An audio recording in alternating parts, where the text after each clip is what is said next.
Hey everyone, my name is Michelle and I live in Red Deer, Alberta, Canada. The reason why I'm posting this video is because I want to share my side of an incident that happened that I never should have been involved with. I've been in a battle for close to 2 years against law enforcement in my city, which is the Red Deer RCMP. I was wrongfully accused and charged for two offenses that I never committed. These charges were not brought to my attention. I was never given the chance for a statement.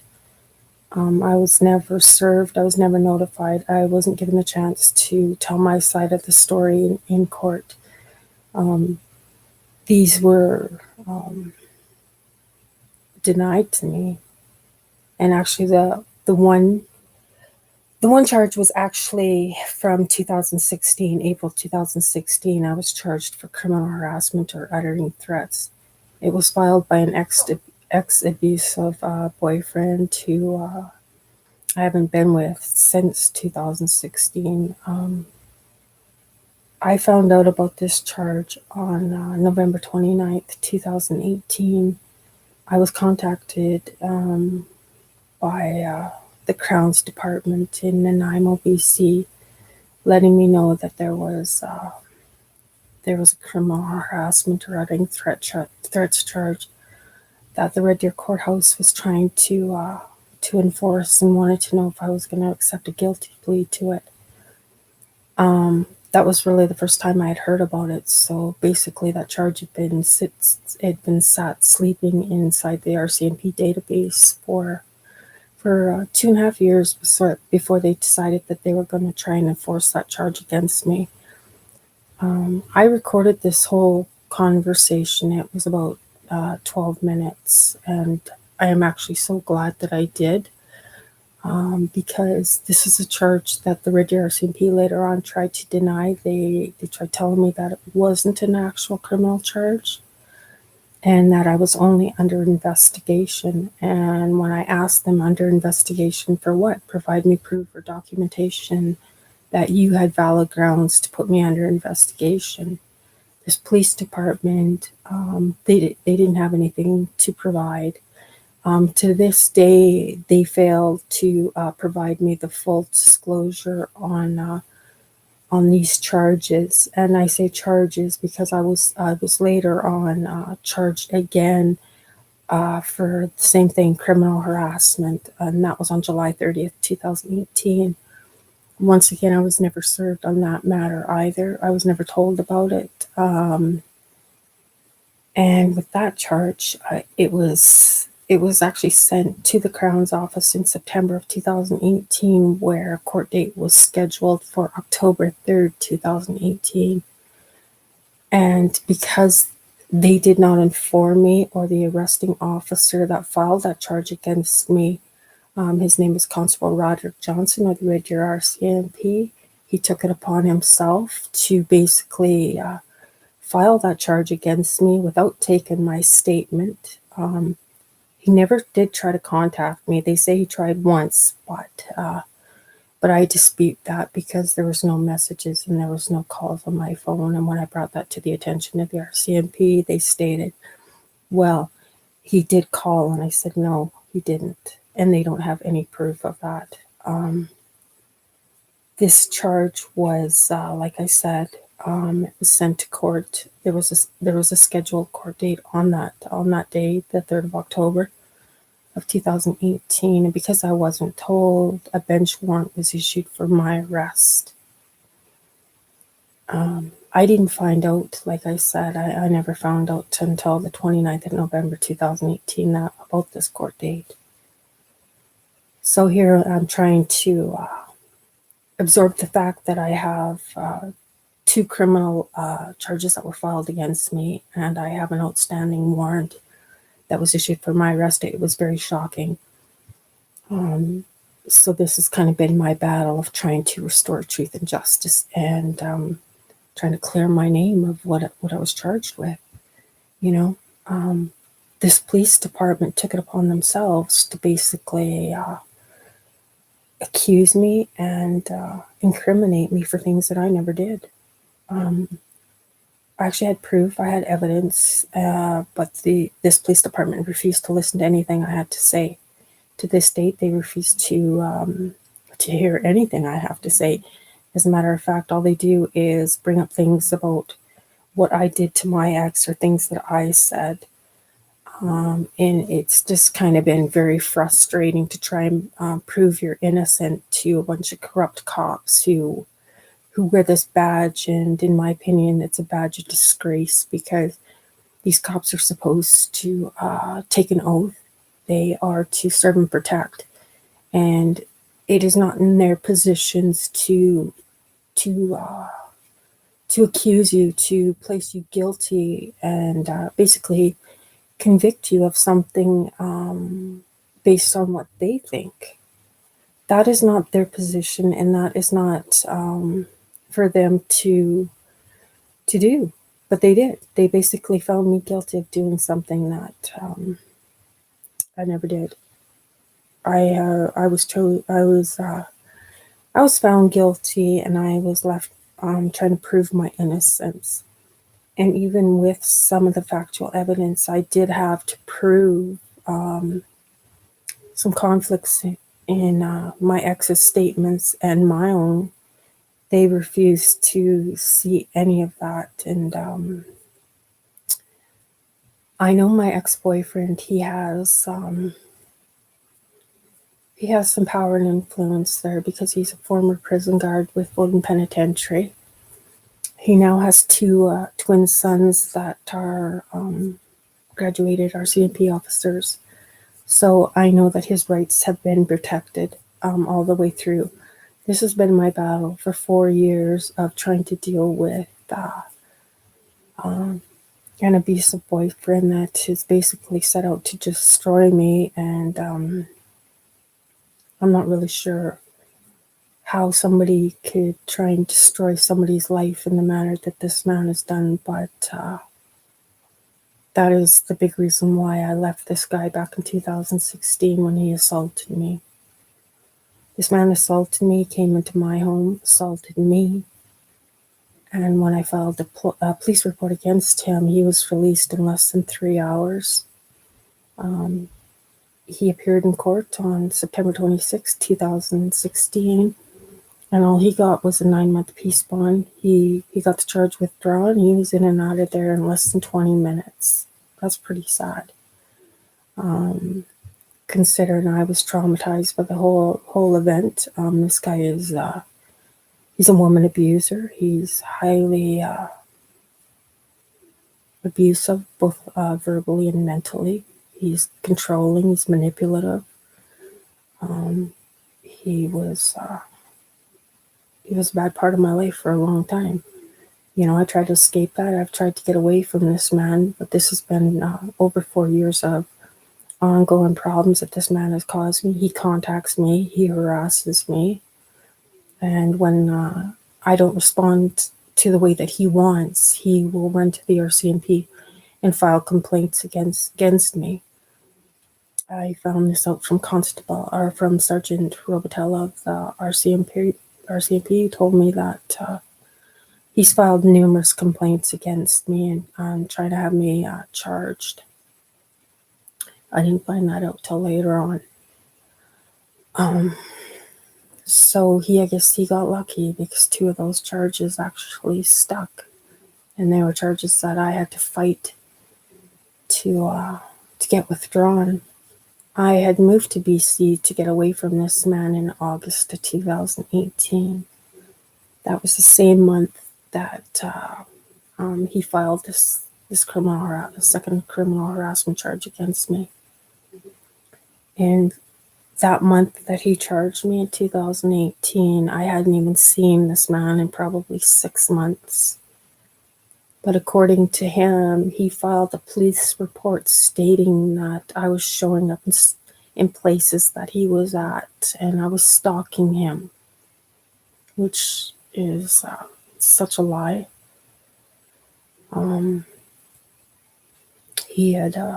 He had been contacting me. This man was harassing me. He's been cyber stalking me and contacting me, harassing my life for years.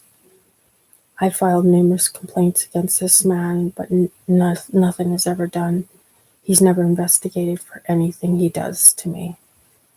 And that police report that he filed on July 30th, that was a Monday. He did that with malicious intention. He knew what he was doing, but he did it because he was angry at me, and that was his way to strike back. I had actual proof of all his calls and his texts that he was sending me. I took screenshots of it all.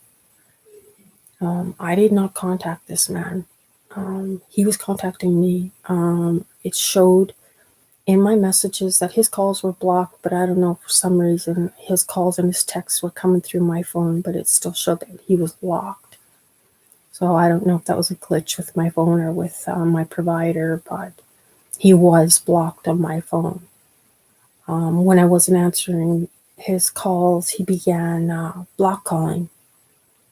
And when he was calling me all hours and texting me all hours of the day and night, I finally got frustrated, and I just texted him, and I was pretty mad, because this guy does not leave me alone. So I replied to his text, but I wasn't very nice. It's like, what do I have to do to get this guy out of my life? Like, he's caused me so much stress. It's ridiculous. But those messages, I took screenshots of them all. But because of my anger towards him, the Red Deer RCMP used that against me. And they have a habit of bringing up my anger and things that I say to him. They've used anything to try and incriminate me, to make me look bad. And I believe that's only in an attempt to protect themselves of their own wrongdoings and their own negligence, because that's exactly what happened. They are negligent. They are guilty of misconduct. They're guilty of using that badge as a power of authority to push their power in any way they want. And that is wrong.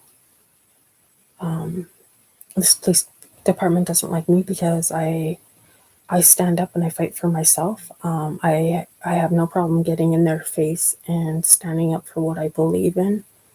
I haven't dropped this matter. This has been, like I said, almost 2 years. It's an ongoing battle of me fighting to get justice for something that this police department had obligation and duty to follow through on both sides, not just one.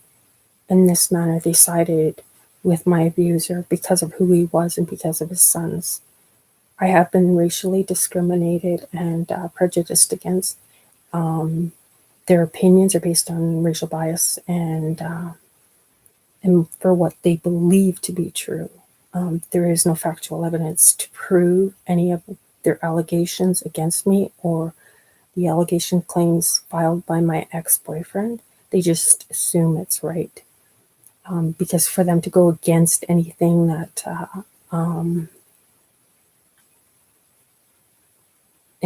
I've said, it's just a matter of them trying to prove, I'm guilty. They want me to back down. I'm sure that they're hoping that they can bully, intimidate me so that I'll back off, but that hasn't been the case. It just makes me more angry that they could actually do this to somebody's life and think that that's acceptable. My whole life has been ruined and destroyed by all of this. That conversation that I had with the Crown's office in Nanaimo, BC, I'm so glad that I recorded that. So I transcribed the whole thing because I do plan to use that in a claim that I file against the RCMP, which I do plan to do. I want them held accountable because my life has been deeply affected and impacted by this. So is my family.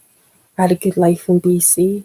I was away from a man that's who's been obsessed with me since the day he met me back in 2014. He's just, he's caused so much trouble in my life. There's just, it's just very sad, that he could do this to my life and even look at himself in the mirror. This has been it's been a real disruption in my life. I've had to come back to Alberta, and I've had to try and prove my rights against a corrupt justice system that didn't do their job. I'm here to tell my story, my side. I want to tell my side to the public because I've got a petition going with change.org because I want to have my ex Brian criminally prosecuted and held accountable for filing false police reports against me and for slander and defamation. This man has slandered and destroyed my name and reputation to the point that, I don't sleep some nights. I'm just very stressed and very angry at this man for what he's done to my life. He said so many horrible things about me to people, and two of those were women that he was involved with. I have their statements of what he said. I just want to give you an example of a few things that this man has said about me. He's alleged that I've tried to poison him, that I stalk him. I'm jealous of his ex-girlfriends, that he's had to file restraining orders against me, that I've broke into his home, that I've taken pictures of things inside it and sent it to him. He fears that I'm crazy, that he fears for the safety of his family. That I've stalked him for years. I mean, the list just goes on, and not one of these things is true. I have tried since 2016 to get this man out of my life. I have pages and pages of this man contacting me. I have factual proof that goes against everything that he claims, everything that he alleges against me. I have compiled my own, my own evidence within the last 2 or 3 years against this man. This right here is actually, it's about, I don't know, maybe a quarter, just maybe half. Yeah, I guess it's about half of what I've kept as far as court records, police documents, claims that I filed against the RCMP with the Civilian Review and Complaints Commission for the RCMP. I have filed numerous complaints against this RCMP for their wrongful actions and their negligence and how this matter has been handled and how they have treated me. I am very frustrated that I had to go through what I have in order to try and get some kind of justice. And it just seems like it's all in vain because nobody seems to be hearing me. This is why I decided I'm going to tell my story. I want people out there to know what this police department has done to my life. The trauma and the emotional stress that this has caused me. I mean, there's a lot of days I don't sleep, and it's caused me a lot of stressful nights. I know that I'm not the only person out there that has been wronged by this police department. I just think that I'm one of the few that if you're going to push me, I'm going to push back. And everything that police department throws at me, I try and fight my way back through it. And I'm not going to be bullied or intimidated by these crooked, corrupt cops who think that they have power and authority to treat people however they want. These cops, these sergeants within this police department need to be held accountable for what they've done, because they did not thoroughly investigate my claims. They did not look at this evidence in the manner that they should. Because if they actually did, this man, my ex-boyfriend, would be sitting in prison right now. For any other man that would have done what this man has done to me, they would be sitting in prison, because there's some pretty serious allegations here that he's charged me with. And not one thing happens to this guy. He was ordered a 9-month peace bond when he assaulted me back in 2016. But he breached the orders of that recognizance order by block calling me. Now I spoke to him because I didn't answer the phone. I took screenshots of all of this. I went in to see the arresting officer that arrested him. I showed him my phone, and I wanted him charged for breaching the conditions of that order. The RCMP didn't do a damn thing. They said I didn't have any proof and it would never hold up in court. So I had to leave very disappointed. Later on, I find out, when I'm trying to clear up all these charges, I find out that this officer, Constable Gannon, he did not file a report on my complaint, so they do not have that on file. That charge was filed on May 15th, 2016. The thing is that that was a month after that he charged me on April 7th, 2016, when he charged me for criminal harassment or uttering threats. So if he charged me for criminal harassment or uttering threats on April 7th, 2016, why would he be contacting me in May? That was from May 12th to the 15th of 2016. And he didn't not once mention that he had me charged for criminal harassment. I had filed a complaint against that man as well, April 4th. It was approximately April 3rd or April 4th of 2016. But now that I've been trying to get documents or whatever, information regarding the charges that were filed against me, and I was trying to get dates and times of when I filed that complaint of harassment against Brian. The RCMP do not have my complaint on file when I filed that complaint. That to me is very suspicious, because it's nowhere on record. My complaint, my call-in is nowhere on their system. They do, however, have when the officer was dispatched to my home, which was April 13th, in regard to that complaint. It was April 13th. And I asked the dispatcher, I said, well, how is it that you have him showing up on my home on April 13th, 2016, but you don't have the actual time and call when I filed the complaint? She couldn't give me an answer, and to date, it's nowhere to be found. Even the complaint with Constable Gannon, when I filed it for Brian breaching that recognizance order, that's nowhere on file either. They don't have any record of that, which is very, very suspicious to me, because,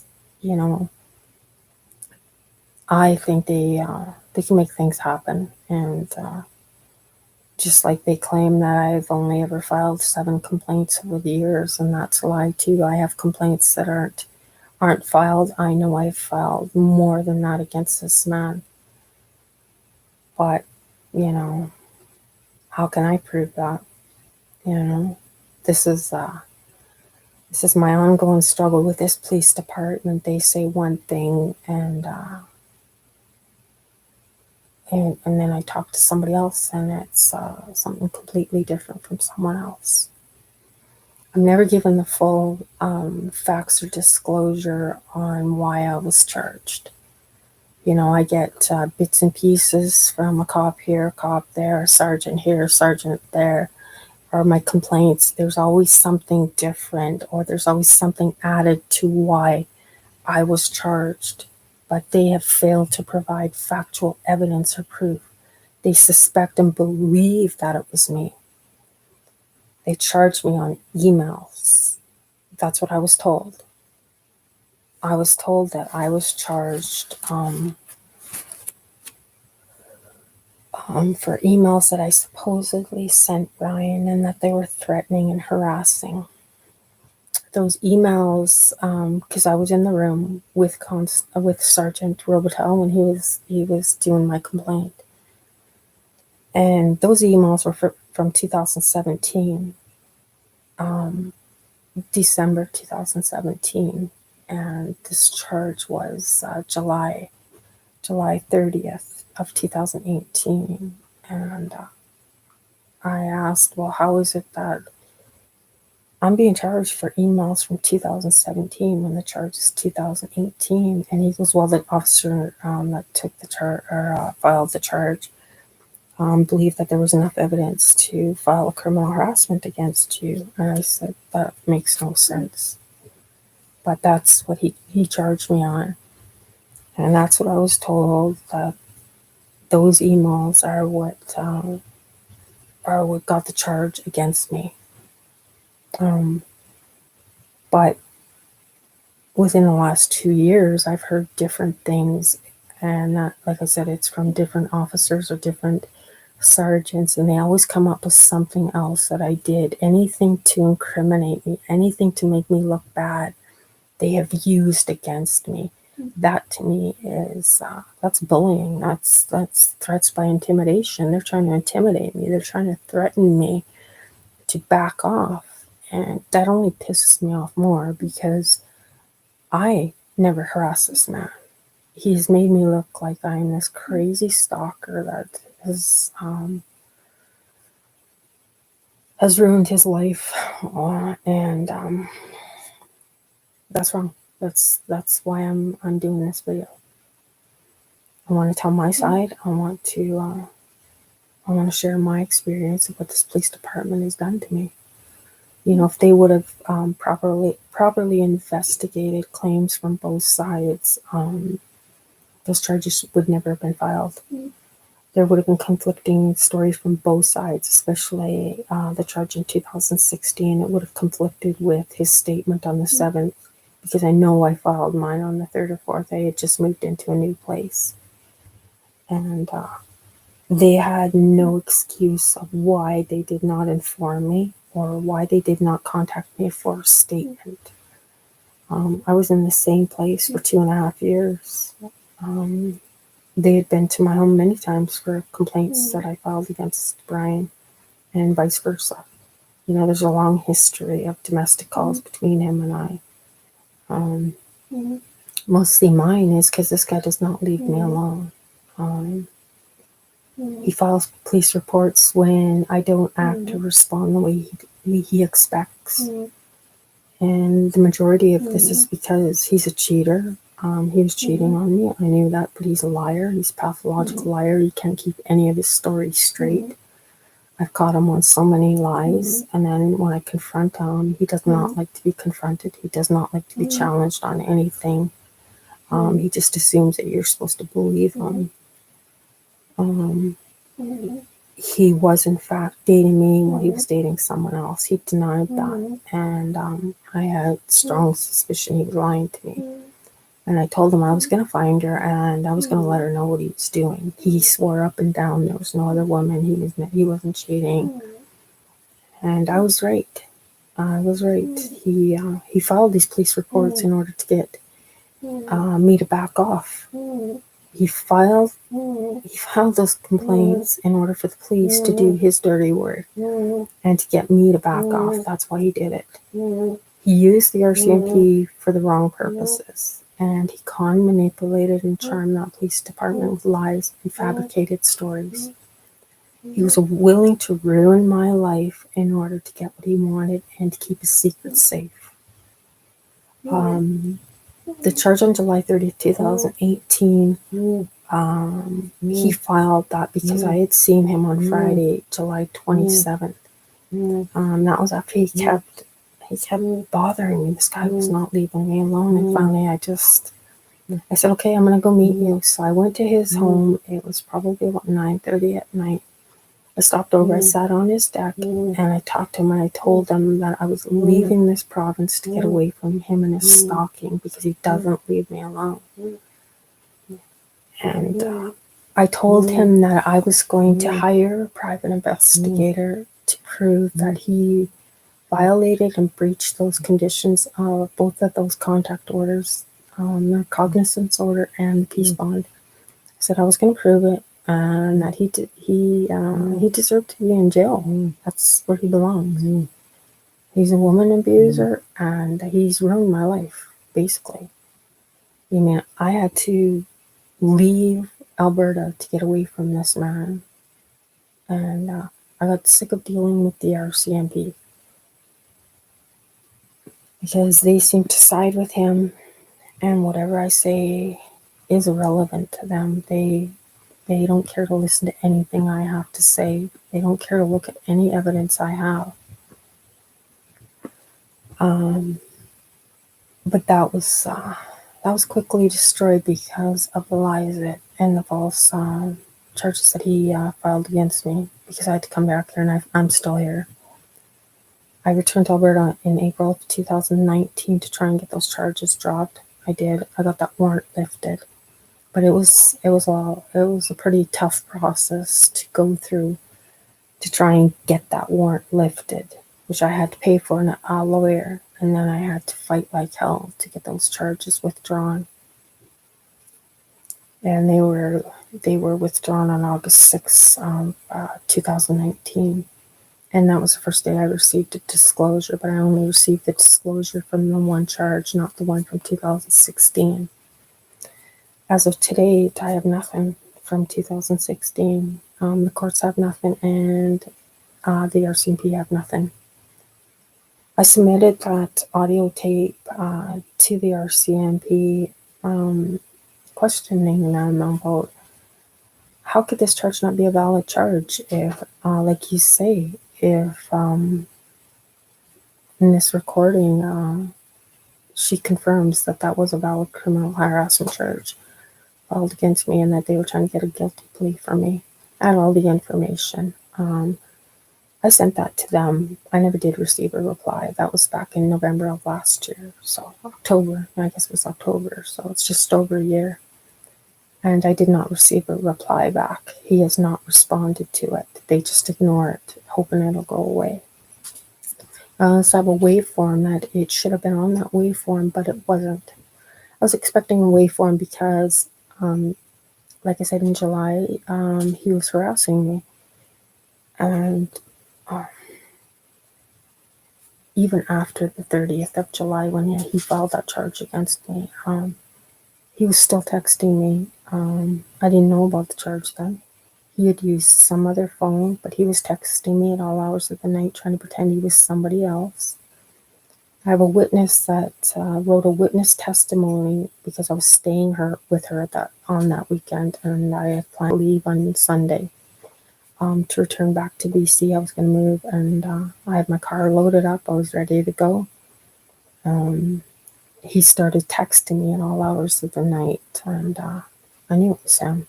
And I just had enough, and I think I felt pushed beyond my limits, so I did something irrational, and that wasn't the smartest thing, but I wanted to send this guy a message, like I've had enough, I went to his home, and I spray painted the word asshole in big red, bold spray paint across his garage, and I attempted to spell cheater on his cement driveway, so I only got the CHE before my can quit. I was gonna leave, and a neighbor had saw me and called the RCMP and filed a complaint or whatever with the RCMP. So within seconds, they were surrounded around his house because he lives in the rich area here.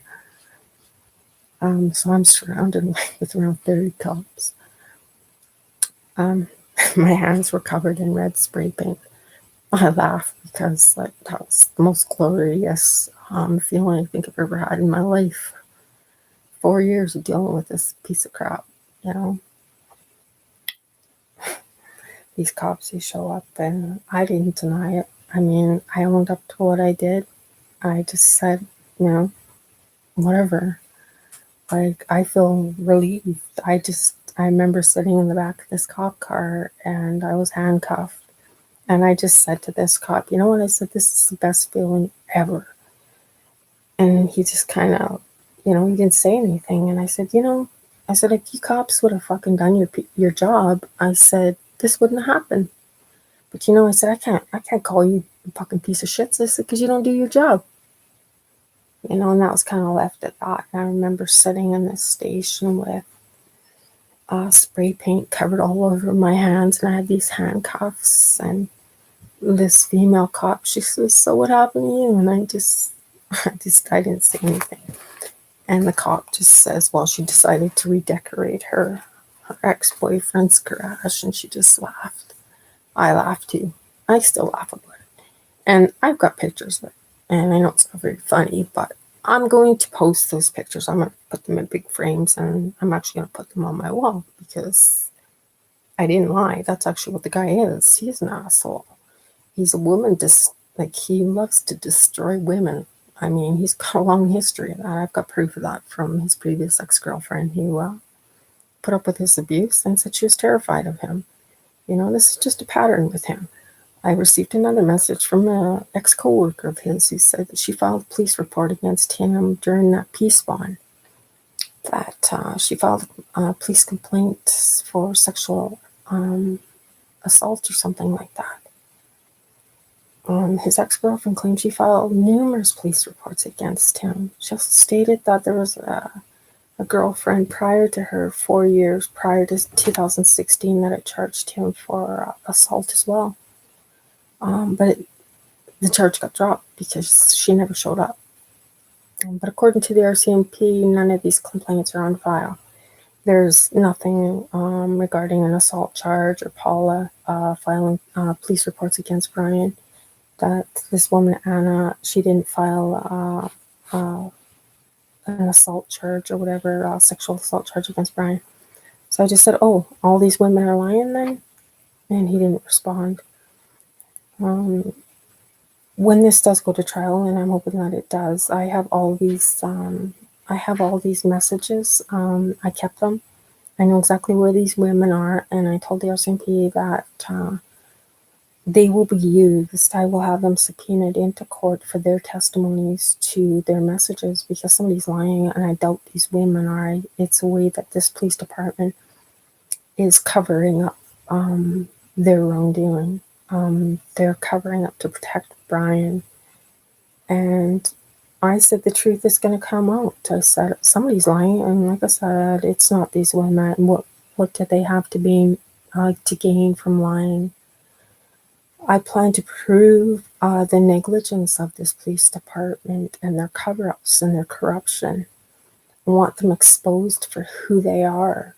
I'm not afraid of them. What I am afraid of is that this guy is going to get away with what he's been doing. I don't want him to do this to another woman because he cares only about himself. I came across some information, and my ex-Brian is, he's got some serious mental problems. I always knew that, but I actually have documented proof now that he is under treatment for some kind of psychosis problem.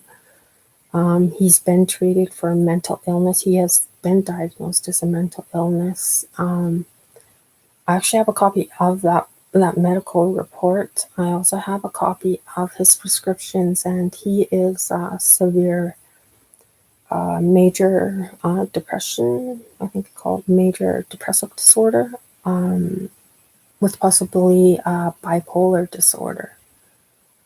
I think in my years of knowing this man, that he's got multiple personality disorder, because there are many different sides to this man, and they're They're very different. There's many evil sides to this man. I even stated that to him before I even found out this information. There's something seriously wrong with this guy. There's something that does not work in his head. He can go from 0 to 60 very quickly, and his anger can escalate very quickly if you cross him or if you upset him. And it can be something as simple as bringing up your ex-boyfriend, or bringing up something that he just does not agree with, and he will fly off the handle. I've seen that guy get so mad that I'm literally shaken in fear. He can get to the point that just instills fear in you. That's the main reason why I left him, because I think he's the type of guy that he could kill someone.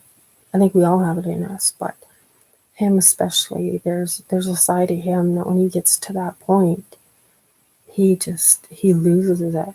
And I've been living in fear from this guy for a long time. You know, I have PTSD because of him. And a lot of my stress is related to what this man has done to my life. Because of all this, I have now, because I received my final report from the Civilian Review and Complaints Commission, they have decided to side with the RCMP. No shock there, right? Because that's their brotherhood, right? I didn't expect them to side with me, because if they sided with me, that would prove that the Red Deer RCMP are guilty of negligence and wrongdoing, right? And that holds them accountable for lawsuits against them. I'm not in the least bit intimidated by any of their allegations against me. I am willing to fight this out in court. And as I told the recent investigator, Sergeant Bob Schultz, that I will stand in a courtroom against every one of you crooked and corrupt piece of shit cops who didn't do your job. I have no problem confronting every one of them, because they are wrong, and what they did is wrong. They need to be held accountable for it. If I was guilty of anything, that should have been for a judge to decide, not the Red Deer RCMP to hold me guilty and accountable for something I never did, and then deny me my rights to defend my rights, to defend myself. I should have been able to provide a statement of my account of what happened, but no, that didn't happen.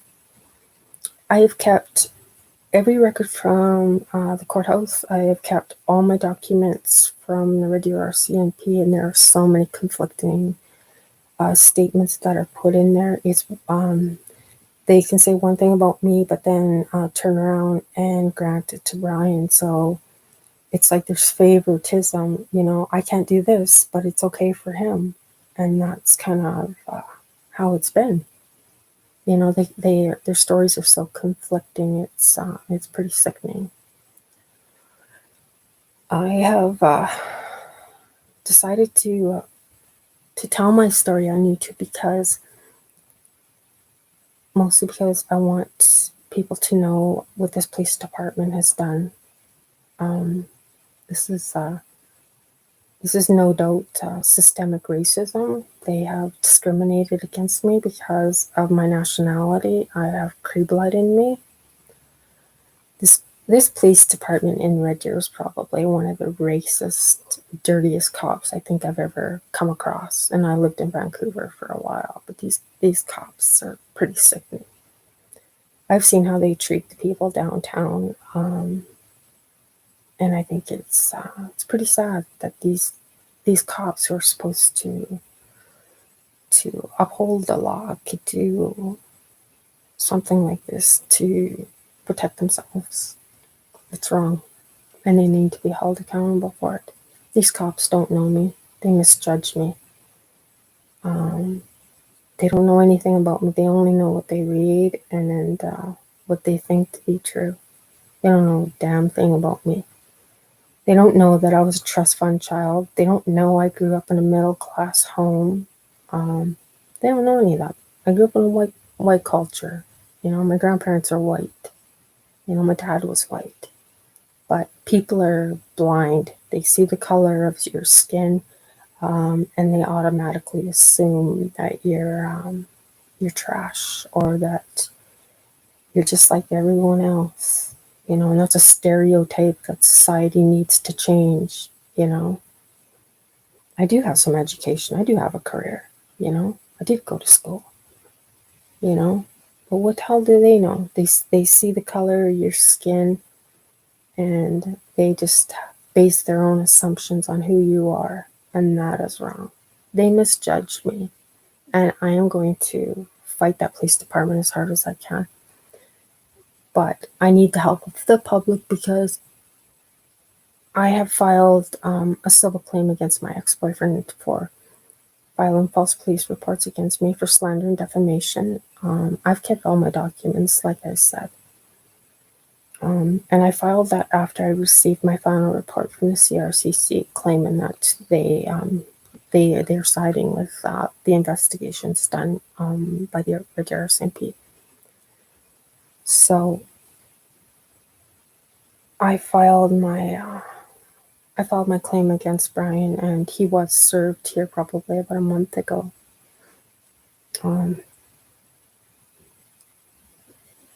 And he's not very happy about that. He actually chased me down last week. I filed a complaint against him, and RCMP wouldn't do anything because they don't consider that as threats or intimidation. They didn't feel that was anything to worry about. So they didn't do anything. They didn't even contact him or tell him to back off, to leave me alone. No, they didn't do anything. Just like in April of 2020. No, I guess it was in February of 2020. Brian followed me into a grocery store here, a superstore in Red Deer. He followed me in there. He doesn't shop there. He never has, not in the 6+ years I've known him. But he followed me in there, and I hadn't even been in there 10 minutes, and he approached me trying to talk to me. I have a 2-year peace bond against me because of him. And he's trying to talk to me. I ignored him. I gave him a cold shoulder, and he took off. He then tried to contact me on social media on April 3rd of 2020. He was sending me messages from April 3rd, April 5th to April 24th. And he was begging and pleading me to please talk to him. And he was commenting on my pictures. And his behavior was actually very shocking. He has accused me of some pretty horrendous things. He's charged me of these things, accusing that I stalk him, I harass him. And here this man is begging me to contact him. Please call him. I don't have a hidden agenda. I just want to talk to you. Please talk to me, Michelle. And he was getting mad because I wouldn't respond. I have no intentions of ever having anything to do with this man. I have filed 2 restraining orders against him, one in February 2018 and another one in January 2020. February 16th of 2018 was the first one, and the second one was January 20th, I think. Yeah, January 20th of 2020. And they both got denied. If those would have been granted, I never would have been charged with that. That's second criminal harassment. And he wouldn't have been contacting me in April 2020 if they would have granted that second one, but no, they were denied. This man harassed me online. I couldn't respond because of that peace bond. He was trying to get me to breach the conditions of that court order. And it clearly shows that in the messages. And harassment is stated as unwanted phone calls, texts, or emails from somebody you don't want to hear from. That is one of the definitions of harassment. I filed a complaint on April 10th, 2020 to a Constable Scott of the Red Deer RCMP. She gave me excuse after excuse of why they cannot charge him. There's this code and that code, and well, we can't just charge anyone for harassment. And I said, oh, well, you buggers had no problem charging me for harassment with no evidence. and it went to Crown. It went to the Crown, and they put that charge through. No, she wouldn't do anything. She just gave me excuse after excuse, and then she said, in order for me to charge him, I would need factual proof that it's him. Well, she ends up getting that confirmation from Brian. He admitted he was sending me those messages. So when she contacted me on the 24th of April, and she told me that she spoke to him and that he admitted sending me those messages online, I said, oh, great. Well, you charged him, right? I said, he's charged for harassment. And I said, you charged him for trying to breach a contact order, right? It's called a party to an offense, meaning even though the peace bond is against me, there's a law that states that if there's somebody that's trying to get you to breach the orders of court order and trying to entice you or coerce you into breaking the law in any way, that they should be held accountable. And it's a serious criminal offense. And it's called party to an offense charge that Brian should have received. She said no. And I kind of lost it. I was pretty mad because she went against what she told me. This officer ended up dropping my file. She wanted nothing more to do with me. She passed me on to her night watch commander, which was Sergeant England of the Red Deer RCMP. This sergeant tried to threaten me he sent me an email saying, you are to cease contact with Constable Scott. You are to not contact her at all. That was a threat. And he told me, if you have any concerns, you are to address them to me. He says, but I will not send any more emails. He says, you can either call me or you can come in to meet me. And I just sent him an email and I said, look, this has nothing basically to do with you. This has to do with Constable Scott, who's investigating the matter. So why are you taking over the file that she should have completed? It was her job. I said, I pretty much stated my opinion, and I don't need to come in there and see you. I said, because what's to talk about? This man committed a criminal offense by harassing me. That's an offense. He should have been charged for it. And I said, do your job. That's exactly what I told her. I said, do your freaking job. You know, this man has broke the law numerous times, and you guys do nothing to hold this man accountable for what he does. I said, he accuses me of all these things, but yet he keeps contacting me. And that's been like that for years. He can say and do whatever he wants to me, but then he's contacting me. There's something seriously not right in this guy's head to do what he does and then contact me and act like, you know, we're just like the best of friends. I mean, he asked me, can we be friends? That's what he said in April. Like, this guy just does not leave me alone. But now I know he's really, really upset because I filed that civil claim against him. And I've asked the RCMP for an emergency protection order. They denied that. Well, they didn't deny it. They just ignored it. I filed a complaint against the RCMP about this harassment. And I just received their final report here too, not too long ago, that they don't feel that criminal charges should have been filed against Brian. There wasn't enough to follow through. So, actually, no, they said they did send it to the Crown, and it was denied by the Crown prosecutor. So I asked them, I said, to send me a copy. That's what I said to Sergeant Bob Schultz. I said, okay, well, send me a copy of that. I said, I want factual proof that charge was submitted to the Crown. And I said, I want to know what was said with the date and time. I said, I have an entitlement to that right. He denied that. He ignored it, actually, and he never sent me nothing. He didn't even respond to it. He just said that it was sent to the Crown and that it was denied. This man harassed me. This man should have been charged for criminal harassment. He should have been charged for harassing me. This man has cyberstalked all my social media. He can contact me whenever he wants.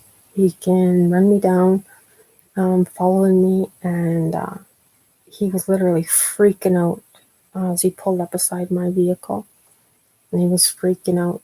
Those are threats. That is threats by intimidation. But no, he didn't get nothing.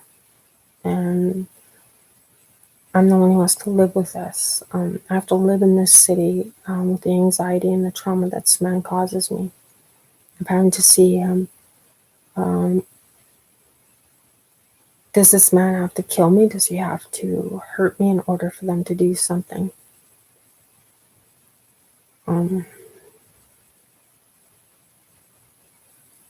As for most women out there that have been affected by domestic violence and abuse, what does that say for them? We're the ones that have to live with the trauma and the scars and the pain that these men cause us. They strip us of our self-worth, our confidence. And I know what it's like to be with an abuser, because Brian is the one, when you're way down here, that's where he wants you. But if you're up here, that pisses him off. And he does not like to be challenged or confronted on anything, and that's his problem. It's because I stand up to him, and because I confronted him with things that he doesn't want to hear. That's what this is all about. And I want to see this man criminally prosecuted and held accountable for what he's done. He's filed a statement of defense, and apparently it was his lawyer or something. But because I've moved, it wasn't served to me. It has to be served, and I refused to put my new address on police file or court file. So I have to file a civil request to get that document. So I'm waiting for that. But I know I need a lawyer in order to go up against him, because I'm not going to stand a chance.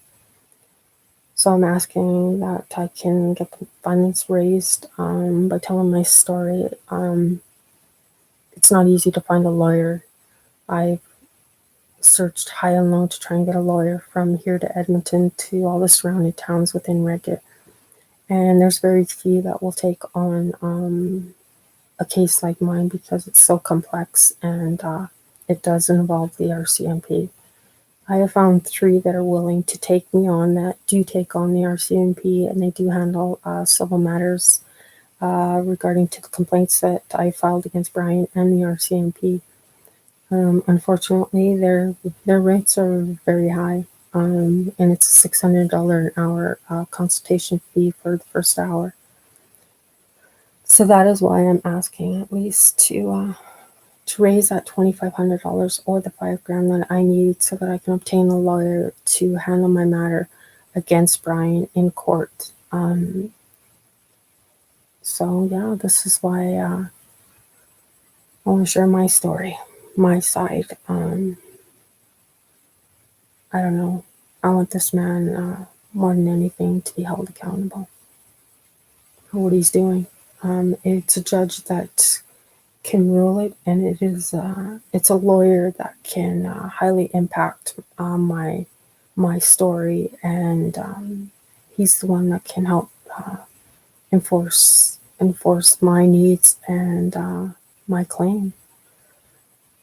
So I'm hoping that my story will generate with somebody out there that has had a family member that's been affected by domestic violence, or perhaps yourself, that you've been affected by domestic violence but didn't have that chance to speak out and stand up for that person. I want to be that voice for anyone that was denied that right by being bullied and intimidated by their partner, and by the justice system, who is designed to protect our rights against these men. I think it's wrong. It's an injustice to every woman, and it's a mark on the trauma that we have to live with. I live with those scars. I live with that trauma. I live with the PTSD that this man has caused me. My fears, my anxiety are related to this man and what he's done to me. I think I will be forever scarred and damaged in any relationship I get in now because of him. I'm a little bit more cautious and leery of trusting somebody when I've been put through such a traumatic experience. And if we don't say anything, these men will just continue to cause disruption and harm, and do what they're doing. And that needs to change, and that needs to stop. So I'm asking the public to, sympathize with my story. If you want to help, there's numerous ways you can help me. If it's not financial, you can sign my petition through change.org. You can share my story, to make this right. That is my biggest purpose here. I did what I thought was right by filing complaints. I went the justice way. I waited. I filed my complaints, my appeals. I did everything I was supposed to do. But what good is that when you have a bunch of racist, ignorant cops who look down on you and think that you're beneath them and that your words and your testimonies and your statements mean nothing?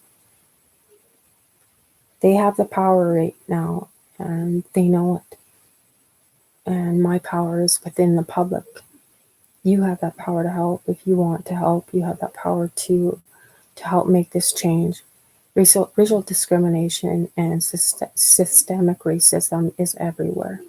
It is not just within the Aboriginal communities and on the reserves. It's within the Black community that are suffering the biggest effects of it, like through Los Angeles and California. It's a matter that needs to stop. And that is my biggest fight, is because I was discriminated against. And I'm asking for you, the public, my friends, my family, to help,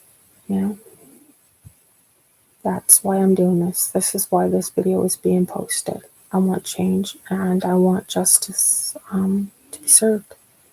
I want to be able to live my life and to go back to BC where I was happy.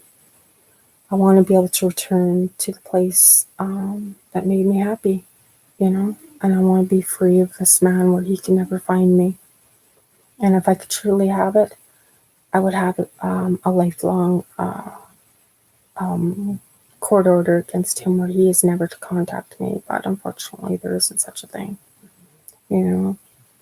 I would love for him never to ever contact me again. I just want that man out of my life.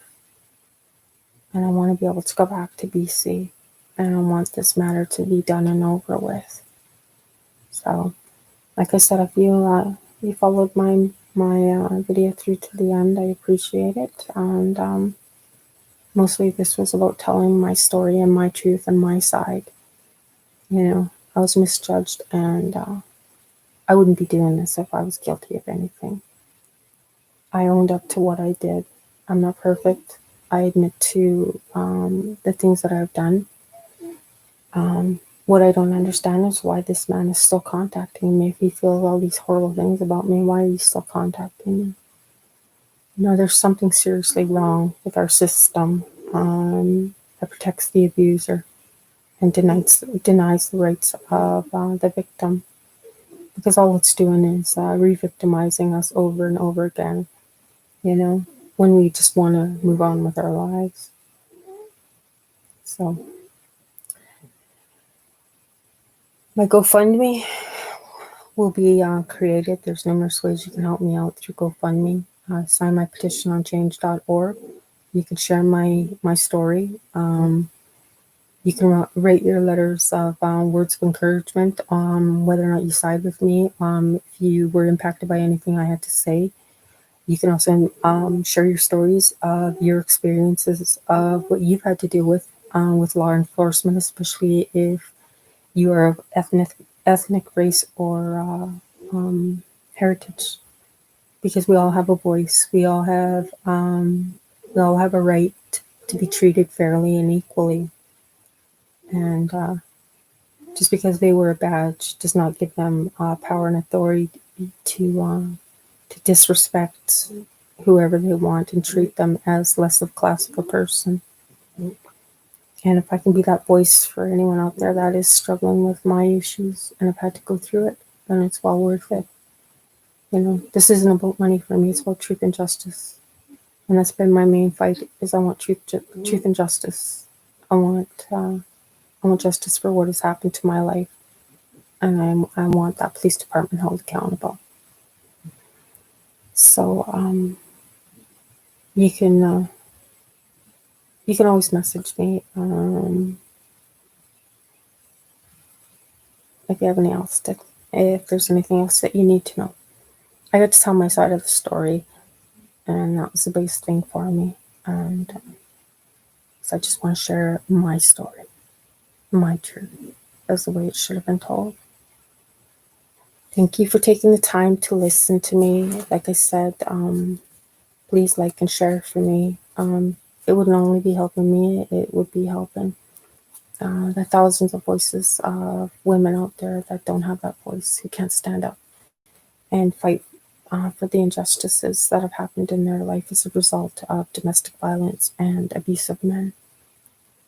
So I want to be that voice if I can right now. And I want to help to try and make those changes so that this doesn't happen to somebody else. Thank you for taking the time. Thank you. Bye.